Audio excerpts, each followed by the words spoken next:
Hey guys, so I just wanted to come on here and do a review of the Mountain Men Matchmaker series by Amy Daws. Okay, so I discovered this series because I saw the first book at HomeSense, and I have read one Amy Daws book before. I think it was Wait With Me or something. It was the one where she writes about a spicy romance author that keeps writing in a tire depot waiting room, basically, because that's where like she gets all of her creative inspo. I felt like that book was a bit boring, so I was like, I don't think I'm going to pick up another Amy Daws book, just because that was my first experience. Wasn't the biggest fan. But then I was at my local HomeSense a while back, and I saw 9 months contract, and I was kind of curious. It also had a plus size FMC, which I'm a sucker for plus size FMC. We need more of those in books. And I read I read the blurb of the book, and it kind of seemed interesting, and I read it and I enjoyed it. So then I thought it was like a one-off. I didn't realize it was part of like a series until I found the final book in the series at my local HomeSense. I want to say like a week and a half or so ago. So then I ordered the two middle books that I was missing off of Amazon. Okay, so I enjoyed this. The concept is quite interesting. Basically, this one follows Wyatt Fletcher. Him and his brothers actually live on a mountain in a small town outside of Boulder, Colorado. They actually live in a small town called Jamestown. And the whole concept of this series, it's basically, there are four brothers, but one of the brothers, his story is in another series, or it's like, a standalone book potentially. But basically, his daughter is wanting to matchmake her three other uncles that live on the mountain, because only three of the brothers live on the Fletcher Mountain. And so she works behind the scenes to matchmake them in her own way. And in 9 months contract, her uncle, Wyatt Fletcher, he basically wants to become a dad, but does not want to fall in love or have a significant other, because basically something happened with his two other brothers, where it turned out they were all dating the like same woman at the same time, but they didn't know that.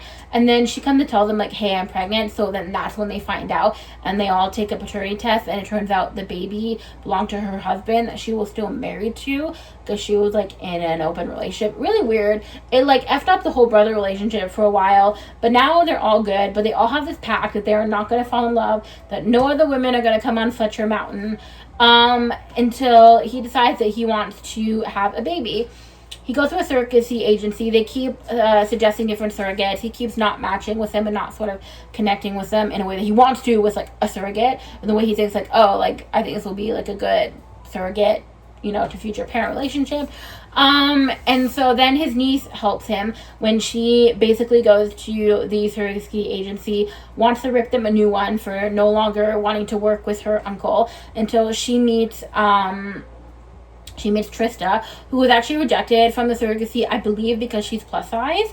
And so then she gets asked by Wyatt's niece, hey, would you want to have a meeting? My uncle wants to, has been looking for a surrogate. And then they have a meeting, hits it off. Basically the offer is she will be a surrogate, and then there's room and board, and she will live on Fletcher Mountain, which is perfect, because she has like nowhere to live after like her lease is up or something. And then they fall in love, obviously, and then by the time she gives birth, they're actually officially together. It's all public, and then eventually they do get married. It was a very interesting concept. I have never read one where where he falls in love with his surrogate. Like, it was a unique concept, so I enjoyed it. So it made me be like, oh, this is interesting, but I thought it was a one-off. I didn't see anything in here about it being like a series at first, so I was like, I guess it's just, maybe it's the first one in a series. And then I was at, like I said, I was at HomeSense, and I saw again the final book in the series. I was like, oh, so this is actually a series. So then I ordered the other two on Amazon, that I was missing, by the way. So the second one in the series is 7 Year Itch, and this is a enemies to lovers. This follows, what is his brother's name? Oh gosh. I don't remember his name. I read so many books that sometimes I remember some main characters' names. Oh, Calden. I think this is Calden. Yeah. Calder, not Calden, Calder, basically. So this follows Calder, one of the Fletcher brothers, and Dakota, who is actually best friends with his brother's girlfriend, Trista. And basically how his niece Match makes them is she conspires with the resort that they are staying at for their brother's wedding, all the way out in, like, what is it, Mexico or something. I don't remember where they were. Somewhere hot and nice with the beach. And she conspires with the resort to sort of tell them that the room that he was supposed to stay in, there was like a burst of a pipe and it's not like livable, and so there's no other option but for him to stay in her room, and they are enemies to lovers. And so yeah, it was quite interesting, and then it becomes a friends with benefits situation, which is a trope I tend to really enjoy. So yeah, I thought this one was interesting. He is also a like cat dad who is like a sucker for his cat, and I feel like sometimes you like the black cat character can tend to be like in a series can tend to be the one that also happens to be a cat dad. So yeah, he wears like a cat carrier, like he wears the cats like on a carrier, like on his chest, which is kind of funny. He takes his cat out on walks and just like really cares for his cat. So yeah, this one was an interesting enemy celebrity. This also does have a third act breakup, so just be like aware of that when you're reading this series. The third book in this series is the honeymoon phase, and this is a best friends to lovers / marriage of convenience.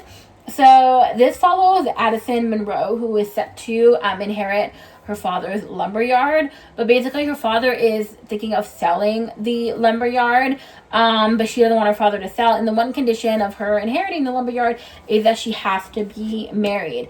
So basically her best friend, which is one of the Fletcher brothers, I'm also currently forgetting his name, so let me see if I can find it. Luke Fletcher, yeah. Her best friend is Luke, and her father really dislikes Luke. I don't remember why, not gonna lie.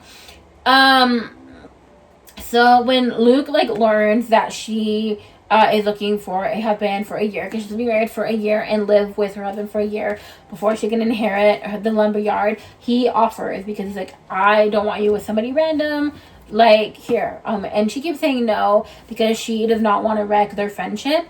And then eventually she's like, you know what? He gives her like a pros and cons list, and then she's like, still no, but she was like, there is a lumberjack competition that the lumberyard sponsors every year, and if I don't find a lumberjack at the competition, then maybe yes, I'll marry you. But she's like, I think I'll just go for like a random lumberjack. They're usually gone most of the year. They're usually only home like 1 week out of the month. So she's like, I would only basically have somebody in my space for 1 week out of the month. He is not happy with that. He does not think she'll be safe. He just, no. So the way that his niece conspires and works behind the scenes to matchmake him is to train him to partake in the lumberjack competition. And then eventually she says yes. She will marry him, and then it's them slowly falling in love. But then he kept like a secret from her. I think he kept like a secret from her that he has actually been in love with her for many years. And then there are like other things. So this one also does sort of have a third act breakup. But then they end up falling in love even more on their official wedding day, because they do get married at a courthouse. I think a couple days or the day after the lumberjack competition when she says yes, and they do have an actual like real wedding, and that's when they truly do fall in love, where she truly said like, hey, I actually do love you and I want to be with you for forever. So yeah, also interesting concept, really enjoyed it. And then we have the last book in this series, which actually follows the niece. And this is her happy ever after. She basically falls in love with somebody that she met when she was at college in Dublin, I think, Ireland, for 4 years. And he had actually been, like, she thought that he didn't like her. It's her best friend's brother, and she falls in love with him when he comes with her to Denver, Colorado, basically because he is a rugby player. He gets into a lot of fights on the rugby turf. I forget what you call like the rugby field. And so nobody in Ireland will take him to be on their team. But there is one team in Denver that is willing to take him. It's the Denver Grizzlies, as long as he does some community service work. So he is basically volunteering at her aunt Trista, the first one that she made with her brother Wyatt from 9 month contract. Actually has an animal rescue where they rescue like alpacas, pigs, like Highland cows, like whatever. They will rescue those kind of animals. And he basically volunteers there for like 3 months in the summer. And then he actually gets to live on the apartment above the barn, which is actually where Trista lived when she was the surrogate at first. So it is them falling in love. But then she's like, hey, then there is a third act breakup in this one. But again, they do get back together. And this one was a fun end to the series. I thought it was quite interesting. So yeah, I actually really enjoyed this series. Now, I should probably rank them in this video for you. Ooh, how would I rank them? I think I would do... Okay, here's my ranking. I think I would do the honeymoon phase, then 9 month contract, then 7 year itch, and then I think bad boy era. Like, this would be my ranking if I had to do it of the series. I believe Bad Boy Era just came out this year, so it's actually pretty cool that I found it at HomeSense.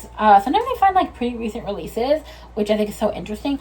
But yeah, that is all for this video. If you enjoyed it, let me know in the comments down below. If you would like to see more videos like this one, don't forget to hit the subscribe button and notification bell so you never miss another brand new video from me. And you can also follow me at RomanceBLVD on Instagram and Thread, and at Romance Boulevard on TikTok. Until the next one, bye!